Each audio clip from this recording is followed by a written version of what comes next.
Hello and good afternoon. Today's Thursday, 13th of June, and I want to invite you on a journey this evening with me. You know who I am, and so I just want to tell you how grateful I am that you decided to join me on this evening at this precise moment in time on this Thursday, 13th of June, in the right place, at the right time, and certainly connected to and following the right dynamic leader. I just want to take a few moments and invite you to once again take a journey with me as I begin and commence my daily walking regimen training exercise, in which I will walk 1.5 miles and see how fast we can achieve that.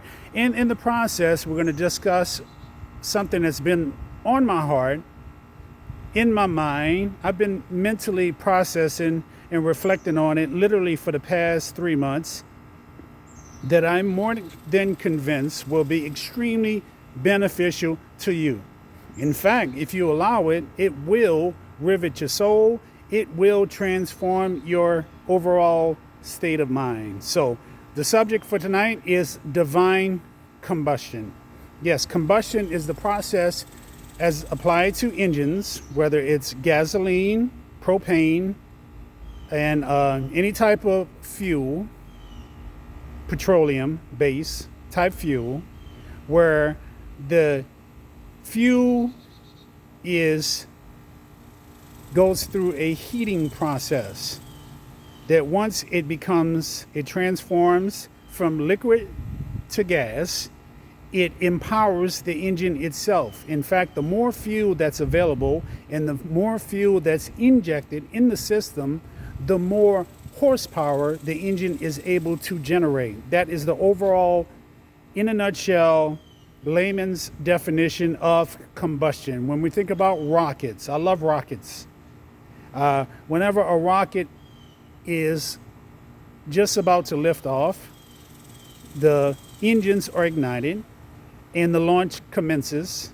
And you will notice there's a lot of fire, smoke, coming from the engine itself. It is that process of combustion that causes the more combustion, in fact, the more fuel that's injected over a certain amount of time, the faster it's actually processed, the more combustion results, which causes the engine, if there's more fuel and there's more horsepower, the faster the rocket will propel itself from the launching pad into its orbit. So we're talking about combustion. I want to talk about and share with you a couple key critical points that can be applied to your life, that if you are in the process of becoming a designer, perhaps you've been a creative artist or a designer, innovator for the past 1 year, the past 2 weeks, the past 6 months, the past 10 years, or like myself, the past 30 plus years, you can take the good and the bad and turn it into propulsion. This process in which the fuel of your negativity and positive experiences can be transmuted into volcanic-like energy. Yes, that's the propulsion. There's a certain explosion that takes place without delving into the chemistry behind it or the scientific process. We can do that later. I can come on at a later time and explain combustions more from a scientific vantage point, explaining to you the physics behind combustion. But for this conversation, I'm just talking about taking your negative experiences, whether it involve setbacks, pitfalls, misfortunes, detours, dealing with negative, low vibrational energy people, and converting those negative experiences into a thunderous, volcanic-like energy source that, in the event of encountering future obstacles, you'll literally blow right through it, if you will. Yes, you will become invincible and unstoppable. But first, it begins in your mind. For as a man thinks in his mind, believes in his heart, so shall he experience an outcome in his or her natural reality. So let me put you on pause, and I'm going to start my stopwatch. We're going to walk 1.5 miles, and we'll see how fast it takes to get it done. So keep in mind, as a little disclaimer, that there are no notes. This is purely spoken from the depth and breadth of my knowledge base as a professional practitioner, somebody who has an undergraduate degree, computer information systems engineering, minor in math psychology, master's degree in adult professional development studies, a PhD in human factors, design and innovation, extensive, a triple handful, in fact, of credit hours in adult education applied to training and development, curriculum and instruction, and over 15 certifications in UX design, intellectual property, life coaching, responsible conduct of research, positive faith belief therapy, and so on and so forth. So anyway, I don't want to delve too much in that. I just felt like it's important to lay a very necessary foundation so you can know, number one, who I am. Number two, what qualifies me, second to none. That's the name of my studio, second to none. Dr. Shane JC, to speak with you, and why I am to be considered worthy of your physical, mental, emotional, cognitive, intellectual resources. Yes, so in advance, I appreciate your time and undivided attention. Let me put you on pause, and I'll see you in a second. Welcome back, and so it begins. I'm starting right now at this specific moment, and we'll see how fast we can do this sojourn to benefit your heart, to encourage your soul, to educate your mind, and to provide some kind of reassurance, blessed reassurance, to your heart, your emotions. May you be fortified. May you be invigorated. May you be inspired. May you be motivated. So again, we're talking about design combustion. So, for starters, as we understand before, many of us have experienced countless, innumerable experiences in our lives. After all of us, we're not cyborgs. We're definitely not robots. We're organic, intellectual human beings. Yes. So the first part is to understand, number one, and let me make it clear respectfully, as a disclaimer, this video is not meant to attack anyone. It's meant to address critical discussion points and not really to attack or undermine any specific individual. Okay? So, the first thing I want to discuss is the 3 types of people that you have met, perhaps encountering at this very moment, or will encounter at some time in the near to not so distant future. The first category of people that we often encounter are what I call those who are visually impaired. I would have said the word blind, but out of respect for those who are visually impaired, I'd rather say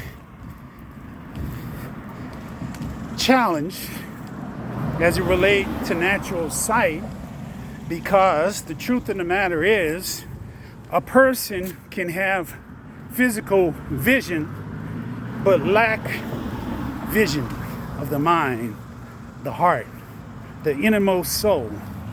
You can see with your eyes, but do you truly see, perceive, process, and understand? Number two, we're dealing with those who are challenged as it relates to their hearing faculties. In other words, these people, regardless of what you say, how you say it, when you say it, why you say it, or what is being said, these people will not understand. They may choose not to understand what's being said. Essentially, the point is, regardless of how potent, sophisticated, well-structured and organized your message might be, human beings, all of us, but specifically in this case, have what they call, according to the legendary psychoanalyst Carl Jung, an id, which relates to the child, the inner adolescent. In other words, perhaps you've heard it said before, there are those who are aged but youthful and young at heart. Yes, the id.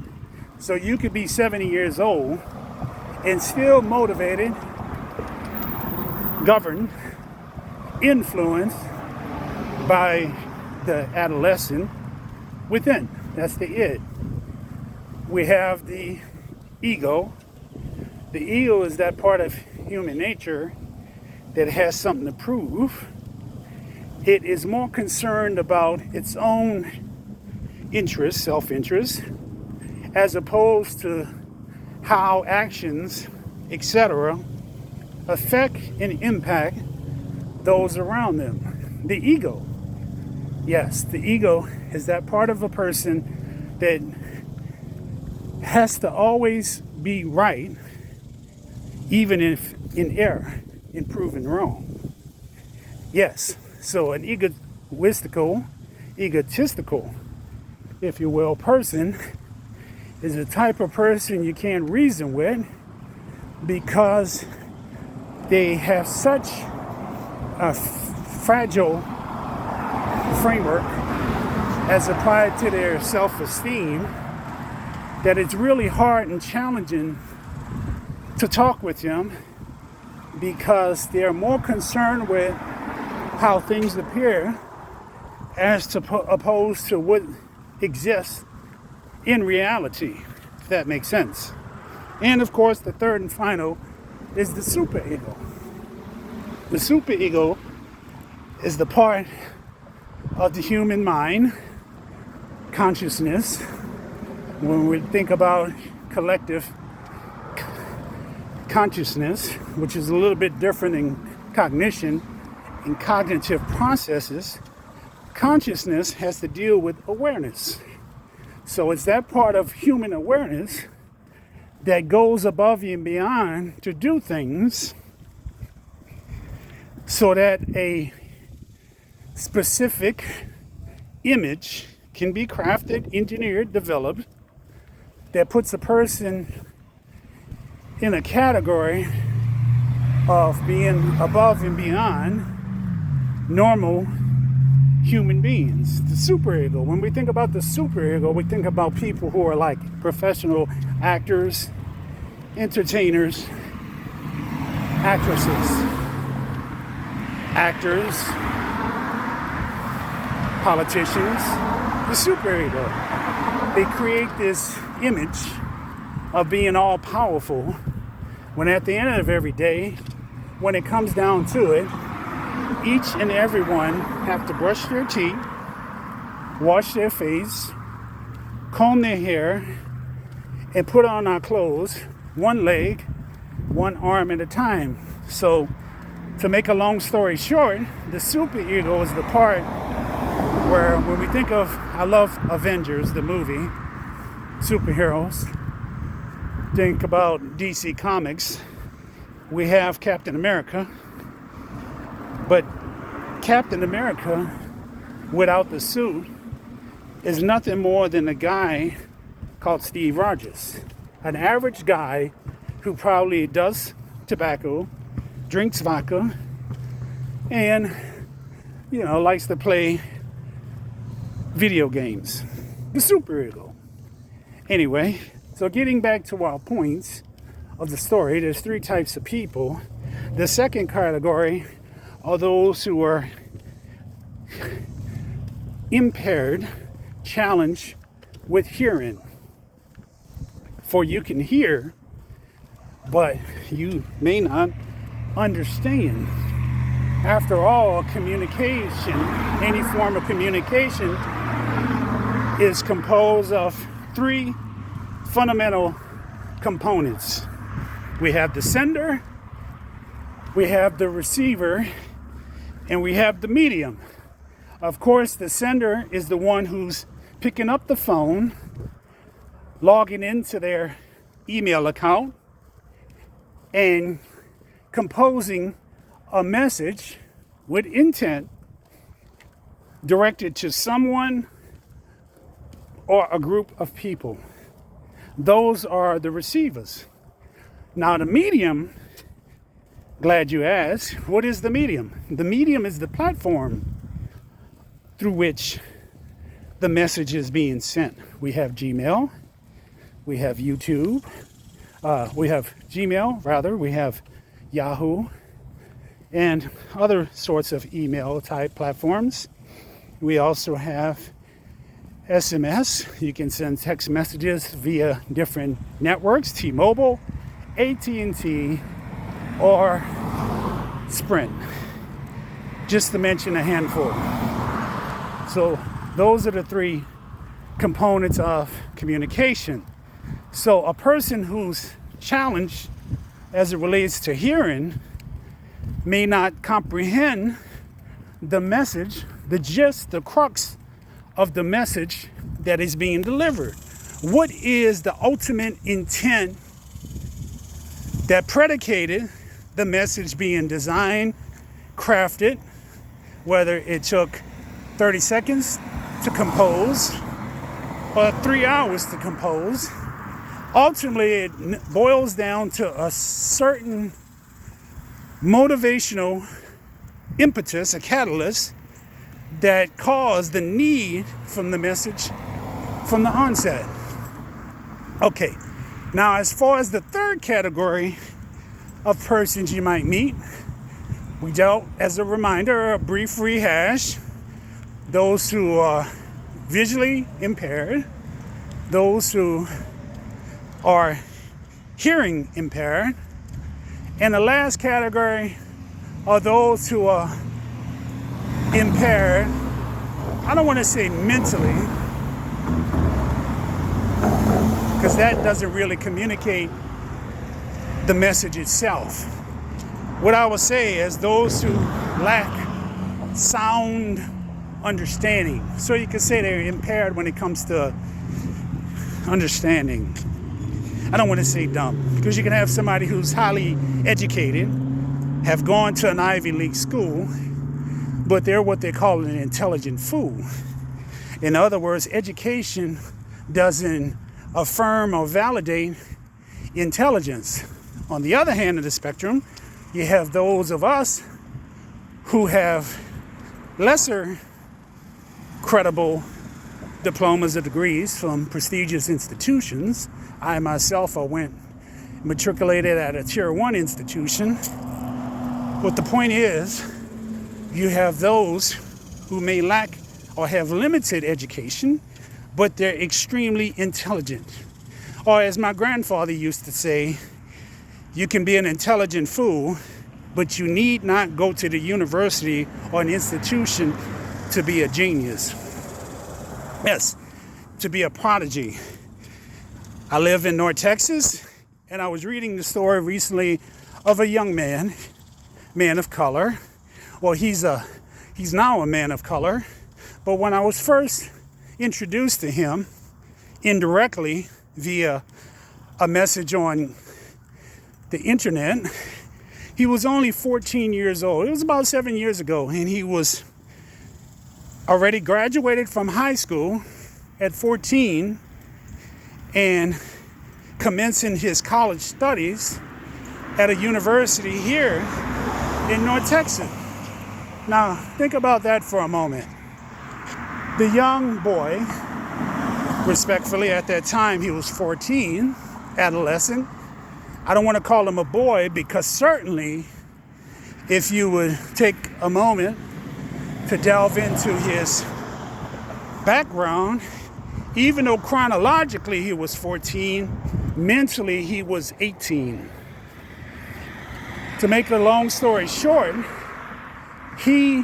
by the time he turned 21, 7 years later, he probably stood there on the commencement stage at 21, maybe 22 years of age, holding a Doctor of Philosophy degree in physics.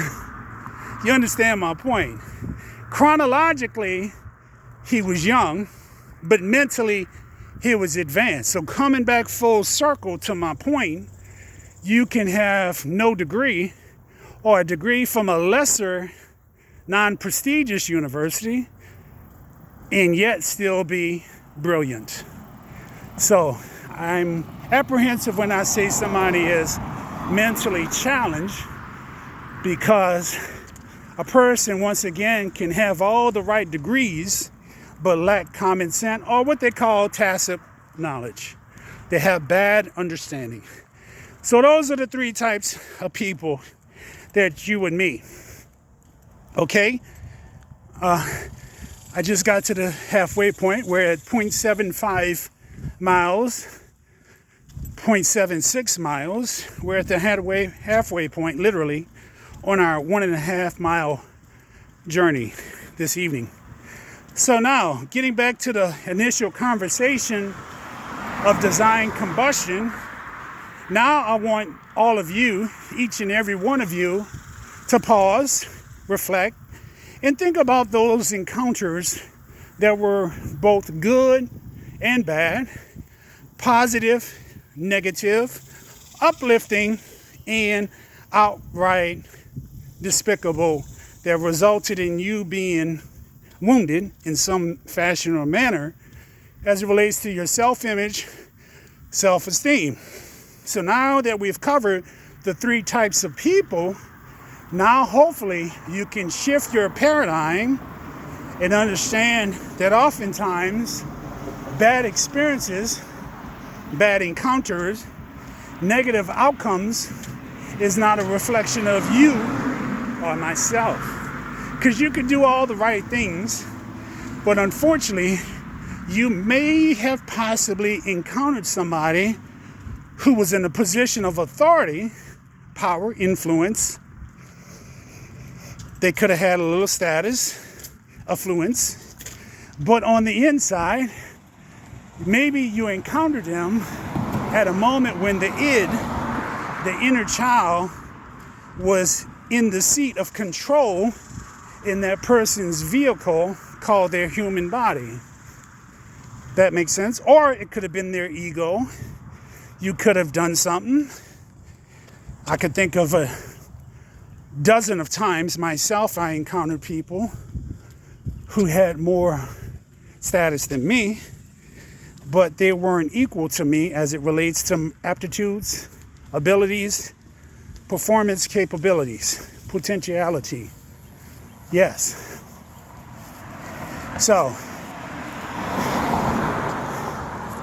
or thirdly, the person could have been moved, driven by their superego. Maybe you threatened their false sense of security within themselves, and an event occurred or situation that almost undermined their self-image. And so instead of them owning up to their need for growth and development in that situation, they turn around and projected their negativity onto you. So you have to understand, maybe you could have possibly encountered those three different types of people who were possibly driven, influenced by three different human variables as far as their possible, as it relates to their vantage point at that moment in their experience, that affected their decisions made regarding you at that moment. So the point is, I want you and myself to take a few minutes to reflect and embrace the fact that the things that happened were unfair. It was not just. It was outright irresponsible of the one who was on the sending side of the conversation. Yet, being human being, they decided to take the low road as opposed to the high road. Now, looking back at yourself or myself, now is the lotus of responsibility to accept the fact that it happened. We know what we were dealing with. It was a situation that could have been avoided, should have been avoided, but happened. But now we can choose, as responsible human beings, adults, young adults, to look at it with a positive frame of reference as opposed to a negative frame of reference. So now, instead of running away from that situation that was so painful, now it becomes fuel to the fire, which gets back to the subject of combustion. You're like a person on one of those classic trains back in the 1800s that ran off of maybe the mid-1900s that ran off of coal or even fuel, petroleum, butane, propane, some type of oil-based product. And it becomes fuel to the fire. Why? Because you realize that, most importantly, the thing that should have destroyed you didn't destroy you. It made you wiser, it made you stronger, and it made you more of a champion, literally looking in the mirror, second to no one. Does that make sense? So combustion, it's important to take every negative event, every negative situation, every negative experience, and embrace it as a bit of a challenge to grow, to become a better, more dynamic, more charismatic, more persuasive and irresistible, highly magnetized, high vibrational. Let me say that again, getting short of breath. High energy, we're talking about energy, positive energy, shifting the negative energy into the positive energy and becoming a more positive, captivating, irresistible human being, professional practitioner. So on this evening, we were talking about combustion. To understand that it's important, if nothing else, to have a right outlook. How do you see yourself when you look in the mirror? It goes back to this timeless discussion about a cat that lived around a bunch of other stray felines. But this particular cat refused to acknowledge the fact that he was a stray. In other words, deep down inside, with limited to no tangible evidence, he believed that he was a lion in the making. You've seen the movie Lion King. You saw Simba, he saw Mufasa. So, when you look in the mirror, who do you see? Do you believe in yourself? Are you willing to embrace every situation, good or bad, positive or negative, uplifting or esteem damaging, Embrace it as part of your being prepared. I'll call it an initiation, a boot camp, if you will. I'm a military guy with advanced military training. I can literally shoot an apple off of somebody's head with a handgun from 30 yards, 20 yards. I can shoot an apple off of someone else's head or a tree. Let's be more of sitting on a lamppost from about a football field away with the right. But the point is, military training, yes. Wanted to share with you that it's important to find the strength within. I didn't want to get off course. We're going to talk about that in a different conversation about techniques, katas, and identifying your unique style as a professional design practitioner. So, let's see. We've come to the end of our journey.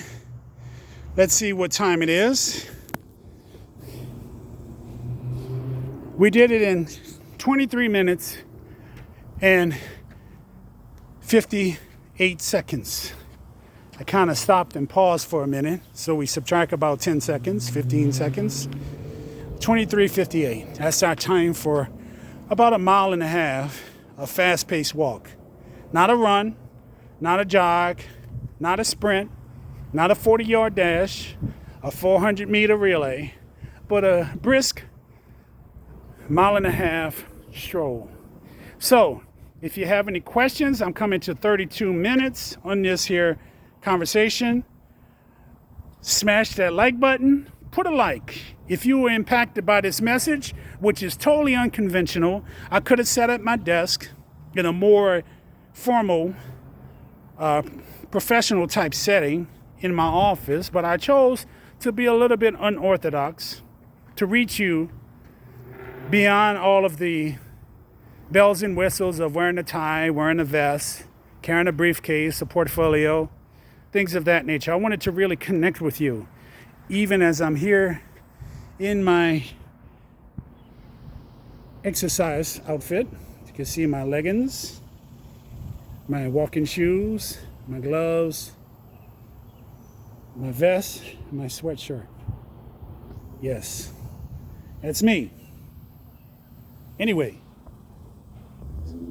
like me, like that button, put a heart, clapping hands. Let me know, send me a message that you were inspired by this message. Remember, whenever you encounter somebody who's extremely gifted, you have two choices: celebrate, connect with, invest in that person so you can likewise become a qualified candidate to receive that same energy: cognitive, physical, emotional, intellectual, psychological, even spiritual energy. But the fundamental laws of the universe, when you invest, you can sow into it and you become a recipient to receive something similar, if not identical. Or you could choose to ignore, gaslight, whatever. But then remember, ultimately you have to answer to a higher purpose. And as far as I'm concerned, the reason I'm so blessed with favor, success, creativity, innovation is because I so honor what honors due, respect, things of that nature, so I become a qualified recipient for that same energy source. So thank you for your time. I appreciate your undivided attention. I am Dr. Shane JC, and until next time, stay positive.